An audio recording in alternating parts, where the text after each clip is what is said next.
का नाम ये कंबोजलाल है, कैसा ही रंगो रूप है पैसा ही माल है।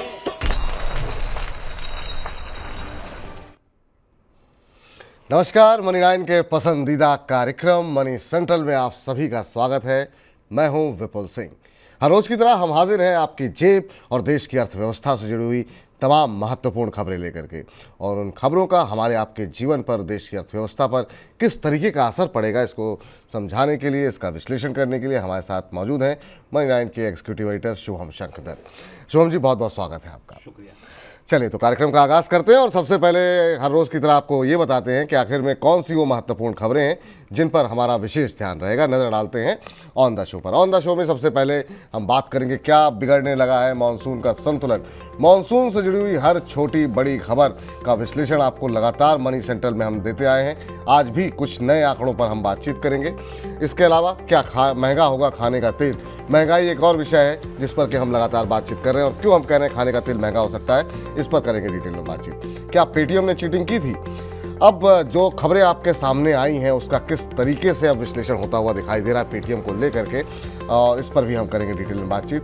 कर्ज लेना और आसान बनाएगा आरबीआई, पूरी खबर थोड़ी देर में। क्या इंफ्रा लोन की सख्ती में ढील होगी, क्या है पूरा मामला, विस्तार से करेंगे चर्चा।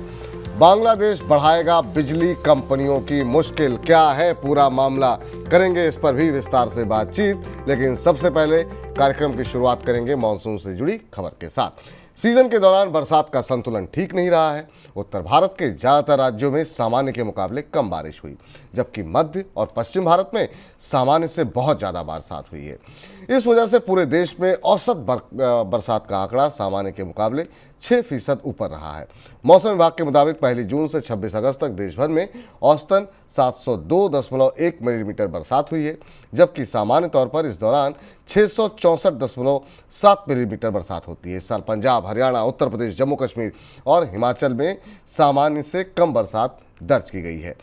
क्या कुछ उम्मीद करें शुभम जी कि क्या इस संतुलन में कोई सुधार हो सकता है, और इस असंतुलन का किस तरीके से बुआई पर असर पड़ सकता है? जी देखिए, जहाँ तक संतुलन में सुधार की बात है तो जून से निश्चित तौर से आंकड़े अब सुधरे हैं। जून में जहाँ 7 राज्य ऐसे थे जहाँ डेफिसिट था, 5 राज्य ऐसे रह गए हैं जहाँ डेफिसिट है, लेकिन अभी 19 राज्य ऐसे हैं जहां लार्ज डेफिसिट है। अगर आप लार्ज डेफिसिट देखें तो जून में कहीं नहीं था, और अब ये समझना होगा कि अब हम मानसून के उत्तरार्ध में आ गए हैं। जून निकल गया, जुलाई निकल गया, अगस्त निकल गया, अब हम सितंबर में एंट्री करने वाले हैं 4 दिन बाद। तो ये समझना होगा कि अब जब मानसून की पूंछ रह गई है, पूरा हाथी निकल गया है, तब कितना असंतुलन सीधा हो पाएगा, सही हो पाएगा। दूसरी बात यह कि अब असंतुलन कैसे सही होगा जहां पर ज़्यादा बारिश आ गई है। जहां ज़्यादा बारिश आ गई वहां तो आ ही गई है, और अगर अब डिले बारिश होती भी है तो जिन फसलों के लिए पानी शुरुआत में बुआई के लिए ज़रूरत होता है, मान लीजिए जैसे उदाहरण के लिए आप हरियाणा पंजाब का उदाहरण लीजिए। हरियाणा पंजाब दोनों जगह अभी डेफिसिट है। अगर यहाँ पर आपको धान की बुआई करनी है तो सीधी सी बात है, पानी की जरूरत तो पहले थी ना, बाद में तो जरूरत कम थी। अब अगर मान लीजिए बारिश हो जाती है और वहां सिंचाई से लोगों ने कर ली है बुआई, और अब एकदम बड़ा भारी बारिश हो जाती है, तो ये फायदे की जगह जो ये दवाई है ये नुकसान देने लगेगी मानसून की। तो समझना ये है कि ये असंतुलन है, ये चिंता लगातार बनाए हुए है। आपको ऊपर से आंकड़ा देखने में अच्छा लग सकता है। अगर मानसून का आंकड़ा आप देखें तो धूप बत्ती जैसा है, ऊपर से महक रहा है, नीचे से सुलग रहा है। अगर आप देखें तो यहां पर चीजें ऊपर तो आपको अच्छी लगेंगी कि 6% हम अब नॉर्मल मानसून है, लेकिन अगर आप चिंताएं देखेंगे राज्यवार तो चिंताएं अभी भी बहुत ज्यादा हैं। अगर राज्यों की हम बात करें, पंजाब में अभी तक 34% डेफिसिट है। सोचिए, जिस राज्य को आप धान के लिए जिस पे आपकी निर्भरता बहुत ज़्यादा है, वहाँ अगर 34% का डेफिसिट है तो ये कितनी चिंता की बात है। अगेन मैं ये कहूँगा कि तर्क देने वाले ये कह सकते हैं कि वहाँ पर तो सिंचाई की व्यवस्था बहुत अच्छी है, बिल्कुल अच्छी है, लेकिन उसमें लागत तो बढ़ती ही है ना। जो काम मानसून से होता है, अगर आप डीजल खरीद के करेंगे तो उसमें लागत किसानों की कितनी बढ़ेगी, ये हमें समझने की ज़रूरत है। इसके अलावा अगर आप देखें तो हिमाचल, जम्मू छोटे राज्य हैं, लेकिन वहाँ भी 24% से ज़्यादा का डेफिसिट है। उड़ीसा में 10% का डेफिसिट है। इसके अलावा अगर आप देखें केरला में भी 14% का डेफिसिट है। राज्य लेकिन जहाँ चिंता ज़्यादा है वो चिंता हरियाणा में, पंजाब में, बिहार के कुछ एरिया में ज़्यादा है। दूसरी तरफ आप चलें तो अब नॉर्मल मानसून अगर देखें तो जहां बहुत ज़्यादा बारिश हो गई तो वहां महाराष्ट्र है, जितनी होनी चाहिए थी उससे 29% ज़्यादा बारिश हो गई है। गुजरात में आप देखिए तो 15-17% ज़्यादा बारिश हो गई है। वहां उल्टी चिंता है, वहां चिंता यह है कि बाढ़ ज़्यादा इतनी ना हो जाए कि पता चला कपास की खेती पर दिक्कत आ जाए, दालों की खेती पर दिक्कत आ जाए। तो असंतुलन किसी भी तरह सही नहीं है। अगर संतुलित मानसून है कहीं पर तो वहीं पर चीज़ें बेहतर हो सकती हैं। ना बहुत कम वर्षा अच्छी है, ना बहुत ज़्यादा वर्षा अच्छी है। अब आपने कहा कि खेती पर क्या असर पड़ेगा।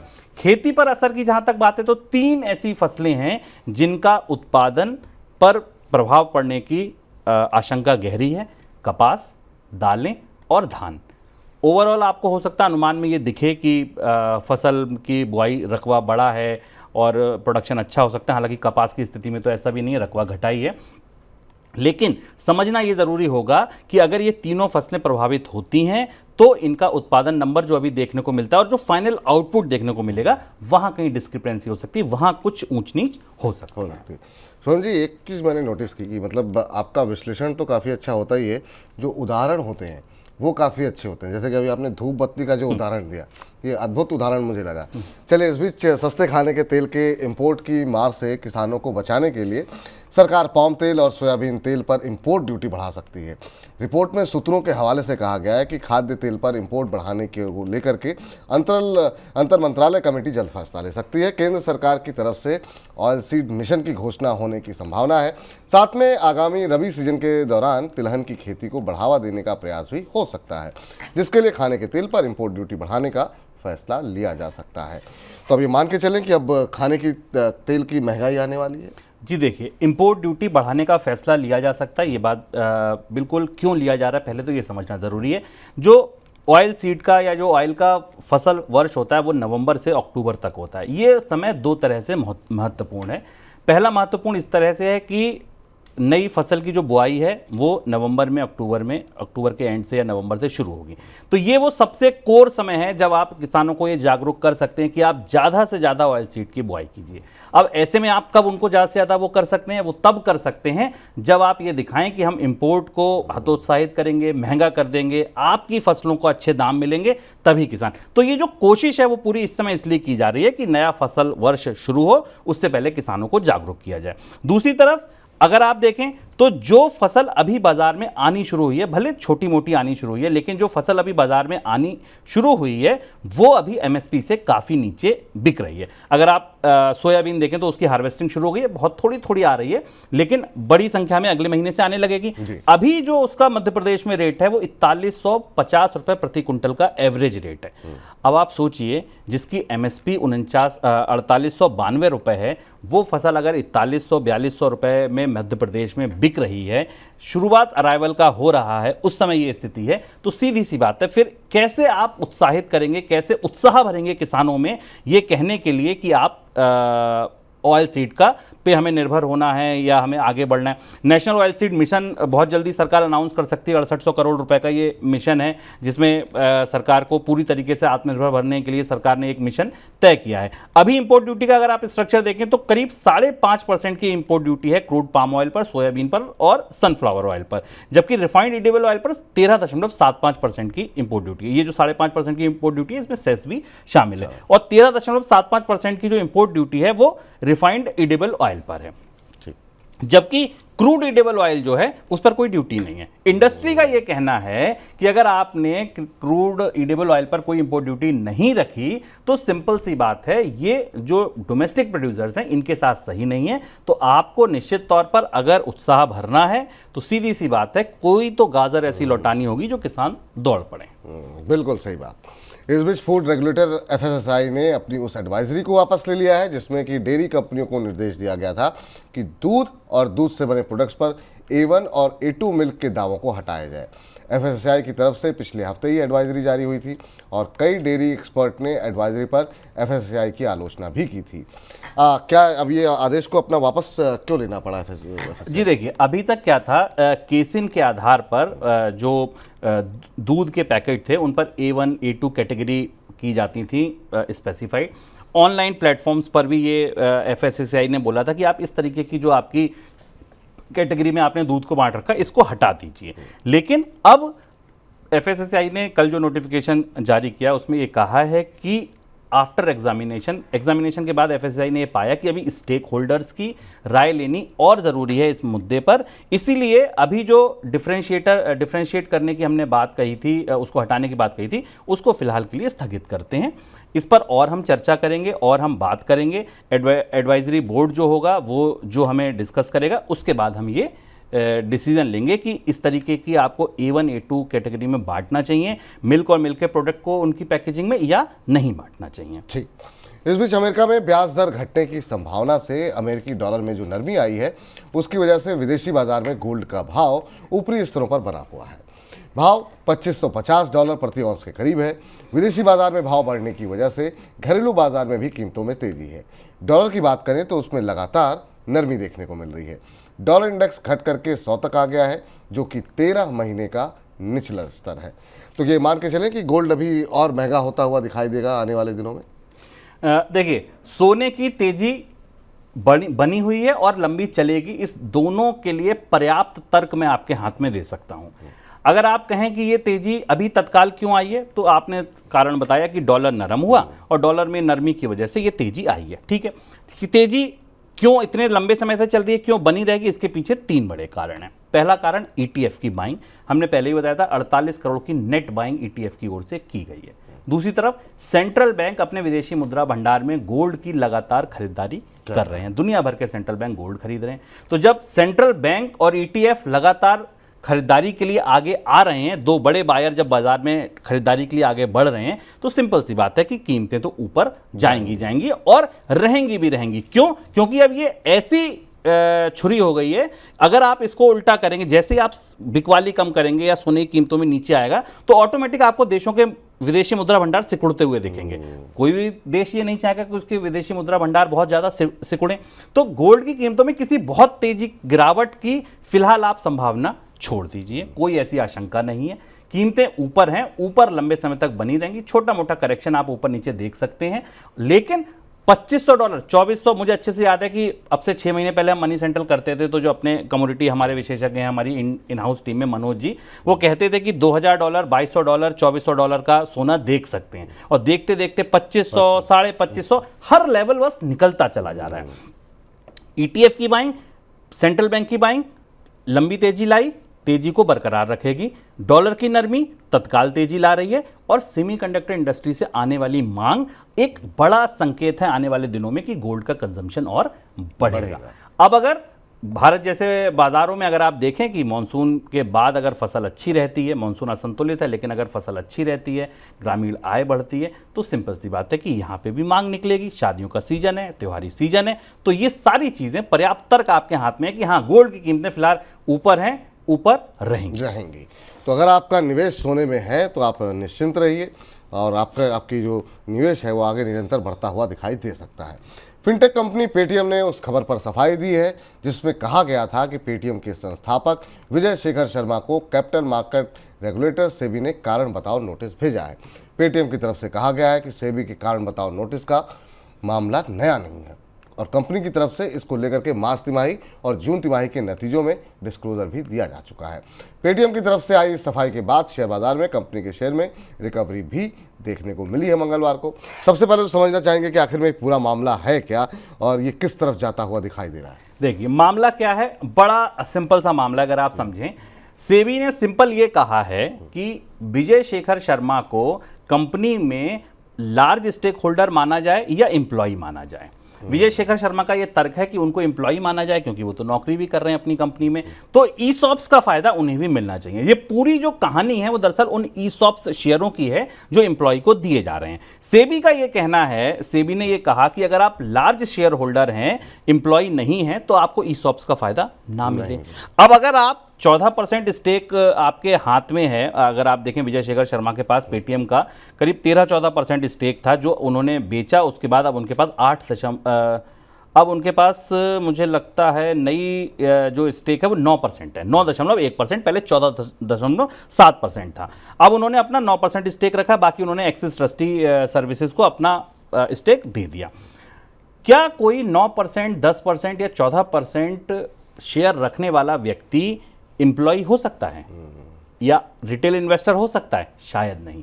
14% हिस्सेदारी रखने वाला व्यक्ति लार्ज शेयर होल्डर हो, सेबी ने यह कहा है। इसी पर शर्मा को और उनके साथ जो अधिकारी बोर्ड में उस समय शामिल थे उनको भी ये कारण बताओ नोटिस दिया कि क्यों नहीं आपको लार्ज इन्वेस्टर माना जाए और क्यों आपको एम्प्लॉय वाले ये फायदे दिए जाएं। अब ये मामला किस ओर जाता दिख रहा है, देखिए सीधी सी बात है, अगर आप प्राइमा फेसी देखिए तो ये दिखता है कि लार्ज शेयर होल्डर ही माना जाना चाहिए उनको। अब अगर लार्ज शेयर होल्डर माना गया तो सिंपल सी बात है कि ईसॉप्स वाला जो बेनिफिट है उससे शर्मा को दूर किया जाएगा और वो बेनिफिट उनको नहीं दिया जाएगा। हालांकि मामला नया नहीं था, यह बात सही है कि मामला पुराना था। इसके बाद ही अगर आप देखें तो शेयर में भी हमने कुछ रिकवरी देखने को मिली है, नया मामला नहीं है। लेकिन हाँ, मामले पे अभी तक कोई भी ऐसा निर्णय नहीं आया है जिसमें हम देखा जाए उसके बाद 3-3.5% स्टॉक वापस चढ़कर बंद हुआ है। चलिए, तो हाँ बिल्कुल सही बात है, मंगलवार को 3% से ज़्यादा की तेजी जो है वो देखने को मिली पेटीएम के शेयर में। इस बीच प्रॉपर्टी कंसल्टेंट एनरॉक की रिपोर्ट में कहा गया कि नए घरों की सप्लाई बढ़ने के बावजूद बीते कुछ वर्षों से रिहायशी प्रॉपर्टी की कीमतों में लगातार बढ़ोतरी हुई है। रिपोर्ट के मुताबिक देश के 7 प्रमुख शहरों में बीते 5 वर्षों के दौरान रिहायशी प्रॉपर्टी की कीमतों में औसतन 45% की बढ़ोतरी हुई है। इस दौरान बेंगलुरु में घर सबसे ज़्यादा 90% और हैदराबाद में 89% तक महंगे होते हुए दिखाई दिए हैं। ये घरों की कीमतें हर जगह बढ़ती हुई क्यों दिखाई दे रही हैं? जी बिल्कुल, देखिए बेंगलोर जैसी जगहों पर 90% दाम बढ़ गए, हैदराबाद 89%, बेंगलोर 80%, एनसीआर दिल्ली एनसीआर में द्वारका एक्सप्रेसवे जो जहाँ पर सबसे ज़्यादा दाम बढ़े हैं 79% दाम वहाँ बढ़ गए हैं। इसके बाद फिर बेंगलोर का एक सरजापुर रोड है जहाँ 58% दाम बढ़ गए। तो ये दाम जो बढ़े हैं इसके 2-3 बड़े कारण हैं। देखिए जो सामने निकल के आ रहे हैं वो बड़े कारण क्या सामने निकल के आ रहे हैं। लॉकडाउन के बाद इन्वेंट्री बहुत ज़्यादा नहीं बढ़ी थी, क्यों? क्योंकि काम रुक गया था, तो नई इन्वेंट्री उस दौरान बनी नहीं। जो पुरानी इन्वेंट्री थी वो इन्वेंट्री ही दरअसल बाजार में आई और मांग एकदम निकली। क्यों? क्योंकि कोविड के बाद लोगों का ये एक वो हो गया कि नहीं, हमें अपना घर तो ले ही लेना चाहिए इतनी अनिश्चितता के बीच। तो जो पेंट अप डिमांड थी उसकी वजह से इन्वेंट्री बहुत तेजी से घटी, उस हिसाब से बढ़ी नहीं। पहला कारण तो ये। दूसरा कारण, लोग जिस तरीके की गूफअप थे लॉकडाउन में, उसके बाद फोर्स मेजोर लगा, कई बिल्डर्स डिफॉल्ट हुए, वो सारी चीज़ें देखने के बाद ready to move in property पर ज़्यादा फोकस करने लगे बजाय पैसा लगाकर 3 साल 4 साल इंतजार करने के। इससे हुआ क्या कि जो तैयार घर थे या जो लगभग तैयारी के किनारे पर थे उनके ग्राहक ज़्यादा बढ़ गए। उन्होंने कहा कि नहीं भाई, थोड़ा महंगा मिले लेकिन तत्काल रहने को मिले, अटैची लेकर आए और हम परसों से रहने लगे, ऐसा घर मिले, या 2-4-5 महीने। लोगों को यह भरोसा नहीं है कि आज हम पैसा लगाते तो 2 साल बाद ये बिल्डर क्या इसी तरह चलता रहेगा। दूसरी बड़ी वजह ये रही विपुल जी। तीसरी बड़ी वजह जो दाम बढ़ने की रही वो क्यों रही? सीमेंट, सरिया, पीवीसी, वो सारे मटेरियल जो ग्लोबली कनेक्टेड हैं और जिनका दाम ओवरऑल बढ़े हैं, उनकी वजह से लागत बढ़ गई। लागत बढ़ी तो घरों के दाम बढ़ गए। तो आप एक तरफ देखें लागत बढ़ने की वजह से घर महंगे होना, दूसरी पेंट अप डिमांड की वजह से कम, और तीसरी और एक बड़ी वजह ये थी जो आपको सामने दिख रहा है क्रेडिट ग्रोथ के डेटा में। लोग अभी भी लगातार कर्ज लेकर घर खरीद रहे हैं। लगातार अगर आप कर्ज के आंकड़ा देखें तो डबल डिजिट में क्रेडिट ग्रोथ है, जिसमें अगर आप हाउसिंग सेक्टर का देखें तो 20 से 25% का हिस्सा है और जो बढ़ा ही है पिछले सालों में। तो जहां से मांग एक्चुअल आ रही है, ऐसा नहीं है कि इसमें कोई ऐसी मांग है जो आपको आर्टिफिशियल बना के दिखाई जा रही है। अगर आप कर्ज ले रहे हैं, क्रेडिट ग्रोथ ले रहे हैं, क्रेडिट ग्रोथ दिख रही है आपको, और एंड यूजर होम बायर है वो अगर लोन ले रहा है, तो इसकी वजह से सप्लाई कम, मैंने आपको बताया, जो रेडी टू मूव है उन पर ज्यादा ग्राहकों का आ जाना, कर्ज का लिया जाना और रॉ मटेरियल के प्राइसेस बढ़ जाना, इन सब का अगर आप कॉकटेल बना लें, मिश्रण कर लें, तो सिंपल सी बात है कि ये दाम बढ़ने के पीछे की कोर वजह है। चलिए, तो ये है कुल वजह जो है जिस तरीके से कीमतें बढ़ रही हैं। हालांकि ये जो काम खासतौर से जो मध्यम वर्ग के लोग हैं उनके लिए काफ़ी मुश्किलें खड़ी कर रहा है, क्योंकि उनकी खरीद की पहुंच से जो है वो धीरे धीरे मकान जो है थोड़ी बाहर होते हुए दिखाई दे रहे हैं। चलिए, इसी के साथ अब रुख कर लेते हैं आज की सबसे बड़ी खबर का।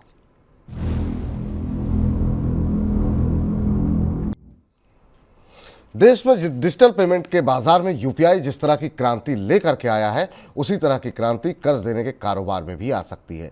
इसके लिए रिजर्व बैंक जल्द ही यूपीआई की तरह यूनिफाइड लेंडिंग इंटरफेस यानी यूएलआई लॉन्च कर सकता है। इसको लेकर के पायलट पिछले साल ही शुरू हो गया था। Reserve bank governor Shaktikanta Das ने सोमवार को इसकी जानकारी दी है। अब कर्ज की मांग तो वैसे भी आप थोड़ी देर पहले बता रहे थे कि क्रेडिट ग्रोथ इतनी अच्छी देखने को मिल रही है, 20 से 25% देखने को मिल रही है, तो फिर अब यूएलआई लाने की क्या आवश्यकता दिखाएगी? 20 से 25% टोटल क्रेडिट में होम वाले होम सेक्टर वाले का सेक्टर हिस्सा में, है। क्रेडिट ग्रोथ हाँ डबल डिजिट में है, ये बात सही है। अब आपने बात की यूएलआई की, ये जो आपका यूनिफाइड लेंडिंग इंटरफेस से कहा जा रहा है। देखिए ये 3 चीज़ें थी, जैम था जिसमें आपने आधार और मोबाइल देखा, उसके बाद यूपीआई था, और यूपीआई का अगला चरण आप मान सकते हैं यूएलआई को। मकसद क्या है यूपीआई का? मकसद क्या था? यूपीआई का मकसद ये था कि छोटे पेमेंट हो, बड़े पेमेंट हो, यूपीआई के थ्रू हो जाएं। ठीक है, एक लेवल से ज़्यादा ना हो, लाख रुपए से ऊपर ना हो, 2 लाख से ऊपर ना हो, लेकिन छोटे छोटे पेमेंट्स के लिए बहुत दिक्कत ना हो। अगर किसी को 10,000 का पेमेंट करना है तो वो चेक कर रहा है, चेक बना रहा है, बैंक में पैसा जमा कर रहा है, कैश का ट्रांजैक्शन कम हो, तो इसके लिए क्या हुआ कि यूपीआई आ जाए।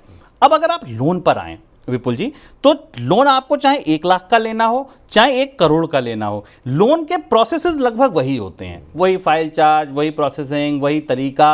अब अगर एक फाइल को 4 जगहों से क्रॉस होना है, तो चाहे वो 1 लाख का लोन हो, चाहे 1 करोड़ का लोन हो, आपको उसी तरह से आगे बढ़ना है। आरबीआई ने ये प्रयास किया है, ये इस तरीके का प्रयास किया कि जो छोटे लोन हैं, जो जनरली रूरल एरिया में या एमएसएमई को दिए जाते हैं, चीज़ यहाँ से शुरू होगी। और जो छोटे लोन हैं, अब ये कैसे काम करेगा? यूएलआई का प्लेटफॉर्म आपने लॉन्च किया, अपना आधार कार्ड डालिए, अपना पैन कार्ड डालिए, अपना पैन नंबर डालिए। आपने जैसी पैन नंबर डाला, आपकी क्रेडिट हिस्ट्री आ गई। क्रेडिट हिस्ट्री से आपके सिविल को पता चल गया। सिविल अगर आपका 750 से ऊपर है, ठीक है, यूएलआई का पहला टिक हो गया कि इसकी क्रेडिट हिस्ट्री ठीक है, कोई डिफॉल्ट नहीं है, कोई लोन फंसा नहीं है, कोई क्रेडिट कार्ड का बिल पेंडिंग नहीं है। इसके बाद आपको कितने लोन की जरूरत है? इतने लोन की जरूरत है। सैलरी कितनी है? इनकम कितनी है? इतनी है। सैलरी स्लिप लगा दीजिए, आईटीआर रिटर्न लगा दीजिए, बिजनेसमैन है तो इनकम टैक्स का रिटर्न लगा दीजिए, जरूरी कागजात उसी पर लगा दीजिए। अगर आपकी Aadhaar PAN okay, credit history okay, CIBIL okay, loan जितना चाहिए रीपेइंग कैपेसिटी के लिए आपने पर्याप्त प्रूफ दे दिए, तो छोटा लोन हो सकता है आपको बिना किसी से इंटरेक्शन करे आपके अकाउंट में आ जाए। प्रोसेस पूरा ये होगा कि जैसे यूपीआई में इजीली पेमेंट हो जाते हैं, ऐसे 2 या 3 दिन में इजीली आपका बैंक लोन हो जाए, वो भी घर बैठे हो जाए, और आप ईमानदारी से अपना वो लोन उसको पे कर दें। ये बड़ा निर्णायक कदम होगा, लेकिन इससे दिक्कत किसे होगी? ये पसंद किसे नहीं आएगा? ये पसंद नहीं आएगा माइक्रो क्रेडिट कंपनियों को। उनका बाजार ही ये है कि जहाँ छोटे लोन लेने के लिए लोग एसबीआई, पीएनबी, आईसीआईसीआई, एक्सिस जाना पसंद नहीं करते हैं, वहीं तो ये बाजार चलता है कि आपने 2,000 का लोन दे दिया, 20,000 का लोन दे दिया, 5,000 का लोन दे दिया। अगर इस बाजार में भी रेगुलेटेड बैंक जिनकी रेपो रेट से ब्याज दर तय होगी, ठीक है, थोड़ी अनसिक्योर्ड है तो ज़्यादा होगी, लेकिन फिर भी माइक्रो क्रेडिट से तो बहुत, जो डिजिटल लैंडिंग ऐप है इनसे तो बहुत कम होगी, तो वहाँ हीट महसूस हो सकती है कि अगर ये बड़े बैंक रेगुलेशंस के साथ इस मार्केट में घुसते हैं तो निश्चित तौर पर इनको हीट फील हो सकती है। लेकिन ग्राहकों के नजरिए से अगर आप देखें, अगर आप एक ईमानदार ग्राहक हैं, तो आपके लिए निश्चित तौर पर यह बहुत अच्छा विकल्प साबित होगा। इस बीच इंफ्रा कर्ज को लेकर के रिजर्व बैंक ने जो सख्ती की है, उसमें आरबीआई की तरफ से कुछ ढील दी जा सकती है। रिजर्व बैंक ने इंफ्रा कर्ज पर प्रोविजनिंग बढ़ाने की घोषणा की है, जिसकी कई शर्तों पर बैंकों के साथ सरकार और इंडस्ट्री को आपत्ति है। ऐसी आशंका है कि रिजर्व बैंक की सख्ती की वजह से इंफ्रा प्रोजेक्ट्स की लागत बढ़ जाएगी। ऐसे में ये भी लग रहा है कि रिजर्व बैंक की तरफ से कुछ ढील दी जा सकती है। तो क्या आप ये मान के चलें कि इंफ्रा कर्ज की शर्तों में रिजर्व बैंक वाकई में ढील देने जा रहा है? देखिए, सरकार की तरफ से प्रेशर था, इंडस्ट्री की तरफ से प्रेशर था, इसलिए निश्चित तौर पर आरबीआई कहीं ना कहीं एक कदम पीछे हटा है। शर्त ये थी, प्लान क्या था मैं आपको बताऊं, प्लान ये था कि 3 साल के भीतर जो प्रोविजनिंग है वो पहले 2% पहले साल में, फिर 3.5% और फिर 2027 तक 5% कर दी जाए। प्रोविजनिंग का मतलब क्या है? आप 100 रुपए का लोन दे रहे हैं इंफ्रास्ट्रक्चर में, तो उसमें से 2 रुपए आप प्रोविजनिंग में रखिए। 2025 में ये था, 2026 तक आपको 3.5 रुपए रखने हैं और 2027 तक आपको 5 रुपए रखने हैं। अभी क्या स्थिति थी? सिर्फ 40 पैसे। समझिए कितना बड़ा अंतर है। अभी सिर्फ आपको 100 रुपए का लोन देने के बाद 40 पैसे प्रोविजनिंग में रखने चाहिए थे। अब प्रोविजनिंग बढ़ाई क्यों गई? क्योंकि इंफ्रास्ट्रक्चर के जो प्रोजेक्ट थे वो फंस रहे थे, डिले हो रहे थे। इस वजह से आरबीआई को लगा कि भाई बैंकों की बैलेंस शीट कहीं बहुत खराब ना हो, इसलिए प्रोविजनिंग को बढ़ा दिया। लेकिन अब इसमें आपत्ति कहाँ आई? आपत्ति ये आई कि लोगों का ये कहना है, इंडस्ट्री का ये कहना है कि आप सारे इंफ्रास्ट्रक्चर प्रोजेक्ट्स को एक तरह नहीं देख सकते।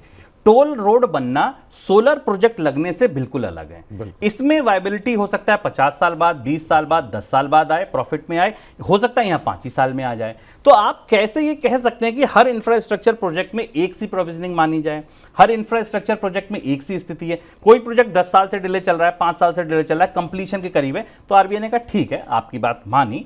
अब प्रोजेक्ट के हिसाब से क्या वो कंप्लीशन के करीब है, क्या उसकी प्रॉफिटेबिलिटी बेटर है, इन सब चीजों को ध्यान में रखते हुए शायद प्रोविजनिंग के नियमों में कुछ ढील दी जा सकती है। कोशिश ये होगी कि शुरुआत वहां से हो जो प्रोजेक्ट कंप्लीशन के करीब हो, वहां उन्हें ढील देनी शुरू हो और उसके बाद ये ढील आगे बढ़े। इस बीच बांग्लादेश के राजनीतिक संकट की वजह से उन भारतीय पावर कंपनियों का पैसा बांग्लादेश में फंसने की आशंका है जो भारत से बांग्लादेश को बिजली की सप्लाई करती हैं। ऐसी 5 कंपनियां हैं जिन्हें लगभग $1 अरब बांग्लादेश से लेना है। इनमें सबसे ज़्यादा पैसा अदानी पावर का है जिसे लगभग $80 करोड़ लेना है। अदानी पावर के अलावा सेल एनर्जी, पीटीसी, एनटीपीसी और पावर ग्रिड के नाम भी इसमें शामिल है। अब मान के चलें पावर कंपनियों के लिए अब बुरे दिन आने वाले हैं। जी देखिए, बुरे दिन आने वाले हैं, नहीं आने वाले हैं, लेकिन ये बात सही है कि मुश्किलें तो बिल्कुल बढ़ गई हैं। क्यों बढ़ गई हैं कि आप समझिए $1000 मिलियन का करीब करीब $1 बिलियन का जो पैसा है वो फंसा हुआ है भारत की कंपनियों का, जिनमें 800 मिलियन तो केवल और केवल अदानी पावर का फंसा हुआ है। अदानी पावर का जो झारखंड वाला प्लांट है, जहां से गोड्डा प्लांट जो है झारखंड में, जहां से बांग्लादेश को सप्लाई जाती है, उसका 800 मिलियन का अमाउंट अभी पेंडिंग है। इसके अलावा अगर आप देखें तो seal energy, PTC India, NTPC, DVC, NTPC Tripura, NTPC, power grid, industry sources बताते हैं पावर ग्रिड का करीब $20 मिलियन, एनटीपीसी का $16.5 मिलियन एक जगह से, त्रिपुरा से $21.9 मिलियन और डीवीसी से $64.6 मिलियन, इतना पैसा पेंडिंग है। इसके अलावा पीटीसी इंडिया और सेल एनर्जी को छोड़ दीजिए। इतना पैसा पेंडिंग क्यों है कि भाई ठीक है, आपने बिजली दी, बिजली का पेमेंट आना था, वहां दिक्कतें हो गई और पैसा गया फंस। पैसा फंसने के बाद भी आपूर्ति अभी नहीं रोकी गई है। क्यों नहीं रोकी गई है? दोनों देशों के संबंध हैं। उम्मीद है कि भैया अभी जो वहाँ के इलेक्ट्रिसिटी बोर्ड है, सरकार कोई भी आए, चीज़ें सुधरेंगी। और सरकार का क्योंकि वहाँ पे गारंटी है, कोई कंपनी तो ले नहीं रही है, सरकार ले रही है बिजली, तो सरकार हमें पैसा देगी। लेकिन चिंता कहाँ है? चिंता तब खड़ी हो जाएगी जब ये पैसा, इसका जो डिले है, ये लंबा हो जाएगा। क्यों? क्योंकि पावर कंपनी जहाँ से कोयला ले रही है उसे तो तत्काल पैसा देना है। पावर कंपनी जिस ग्रिड से सप्लाई दे रही है उस ग्रिड वाले को तो तत्काल ट्रांसमिशन का पैसा देना है। तो दिक्कत तब बढ़ जाएगी जब इन कंपनियों के पेमेंट खड़े हो जाएंगे और ये कंपनियां वो पेमेंट देने के लिए दिक्कत में आएंगी। तब निश्चित तौर पर यह होगा कि आपने जो पैसा आपको मिलना है वो पैसा जल्दी मिले, अदरवाइज हम आपूर्ति रोक रहे हैं। तो चिंता, अभी संकेत मिल रहे हैं, सुगबुगाहट है, लेकिन हाँ, ये ज़्यादा पैनी, ज़्यादा तीखी कब हो सकती है? जब ये पेमेंट्स अगर बहुत लंबे समय तक हिलक गए। बिल्कुल, मुश्किलें जो है वो बढ़ सकती हैं। और मुश्किलें इसलिए भी ज़्यादा बढ़ सकती हैं क्योंकि पहले से ही जो लिस्टेड कंपनियां हैं वो ऑलरेडी जो है वहाँ पर हम देख रहे हैं कि एक तरह की सुस्ती देखने को मिल रही है। जो नाम अभी लिए गए शिवम जी की तरफ से, NTPC, power grid, Adani power, वहाँ पहले ही कुछ दिनों से, करीब 1 महीने से सुस्ती का माहौल काफ़ी ज़्यादा देखने को मिल रहा है। इस बीच अब कुछ और महत्वपूर्ण खबरों का रुख कर लेते हैं झटपट, फटाफट।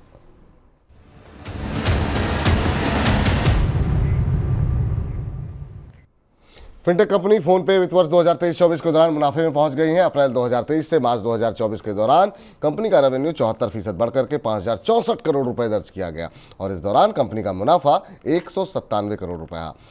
वित्त वर्ष 2022-23 के दौरान कंपनी को 194 करोड़ रुपए का घाटा हुआ था। दिल्ली की एसएमई कंपनी रिसोर्सफुल ऑटो के आईपीओ को शेयर बाजार में ज़बरदस्त रिस्पांस मिला है। एसएमई श्रेणी में कंपनी ने आईपीओ से सिर्फ 12 करोड़ रुपए जुटाने का लक्ष्य रखा था और कंपनी को बाजार में 4700 करोड़ रुपए की बोलियां लगी। रिसोर्सफुल ऑटोमोबाइल सिर्फ 2 ऑटो शोरूम का संचालन करती है और उसके पास सिर्फ 8 कर्मचारी काम करते हैं। सरकारी कर्मचारियों के लिए घोषित की गई यूनिफाइड पेंशन स्कीम यानी यूपीएस कई मायनों में एनपीएस से बेहतर है। इसमें न्यूनतम पेंशन गारंटी, इन्फ्लेशन इंडेक्स का फायदा जैसे कई लाभ शामिल हैं, लेकिन पुरानी पेंशन स्कीम यानी यूपीएस की तुलना में ये काफ़ी कम है। इसलिए कर्मचारियों का एक धड़ा इसके विरोध में उतर आया है। इनका कहना ये है कि अगर उन्हें सिर्फ ओपीएस चाहिए, इससे कम कुछ भी मंजूर नहीं है। तो ये कुछ महत्वपूर्ण खबरें झटपट में। किसी पर कोई टिप्पणी? जी, जो रिसोर्सफुल ऑटो वाला आईपीओ है, ये बड़ा क्या कहें, बड़ा सनसनीखेज जैसा मामला हो रहा है। एक ऐसी कंपनी सोचिए जिसके 2 शोरूम हैं। मान लीजिए कि आप जिस शहर में रहते हैं, पटना में, गाजियाबाद में, पुणे में, जहाँ भी रहते हैं, आप सोचिए आपके शहर में एक ऐसी कंपनी जिसके पास 2 शोरूम हैं, जिसमें 8 एम्प्लॉय काम करते हैं, यानी 8 कर्मचारी काम करते हैं। ठीक है, वो कंपनी बाजार से पैसा जुटाने आई। उसने कहा मुझे 12 करोड़ रुपए चाहिए। ठीक है, एक शोरूम खोलने वाला व्यक्ति 12 करोड़ रुपए लेकर क्या कहेगा? यही कहेगा कि हम और शोरूम खोल देंगे, यही उसकी विस्तार योजनाएं होंगी, पावर प्लांट लगाने तो जाएगा नहीं। ठीक है, उसने कहा हमें 12 करोड़ रुपए की जरूरत है अपने बिजनेस का विस्तार करने के लिए। बाजार ने पता है उसको कितना पैसा दिया? 4700 करोड़ रुपए। कहा कि आप 4700 करोड़ रुपए ले लीजिए। अब आप सोचिए कि ये एसएमई आईपीओ पर अगर सेबी ना निगाहें टेढ़ी करे तो कब करे? एक ऐसी कंपनी जिसके 2 शोरूम है, अगर वो 12 करोड़ लेने आई हो, बाजार उसे 47 करोड़ दिए दे रहा है, क्या देख के दिए दे रहा है, ये समझने की बात है। तो एसएमई आईपीओ पे मुझे लगता है कि अगर इस तरीके के सब्सक्रिप्शन आते हैं, इस तरीके की चीज़ें आती हैं, तो यहाँ पर कुछ ना कुछ निगरानी बढ़ सकती है। निगरानी बढ़ सकती है और बहुत कुछ पकड़ा है। लगातार जो है सेबी की तरफ से कई सारे जो है वो सख्तियाँ की गई हैं, खासतौर से ग्रे मार्केट, खासतौर से लिस्टिंग के दिन प्रीमियम को लेकर के भी सख्ती की गई है। अब देखना ये है कि क्या आगे भी यहाँ पर इसी तरह की सख्ती जो है वो और ज़्यादा होती हुई दिखाई देगी। बहुत बहुत शुक्रिया शुभम जी आज की इस चर्चा में जुड़ने के लिए और तमाम खबरों का विश्लेषण करने के लिए, आज के इस कार्यक्रम में शामिल होने के लिए। आपका भी बहुत शुक्रिया। तो चलिए फिलहाल आज के इस कार्यक्रम को मनी सेंट्रल को यहीं पर समाप्त करते हैं, लेकिन आप लगातार मनी 9 के साथ बने रहिए और अभी तक आपने हमारा यूट्यूब चैनल सब्सक्राइब नहीं किया है तो सब्सक्राइब कीजिए। मुझको फिलहाल के लिए इजाज़त दे दीजिए। नमस्कार।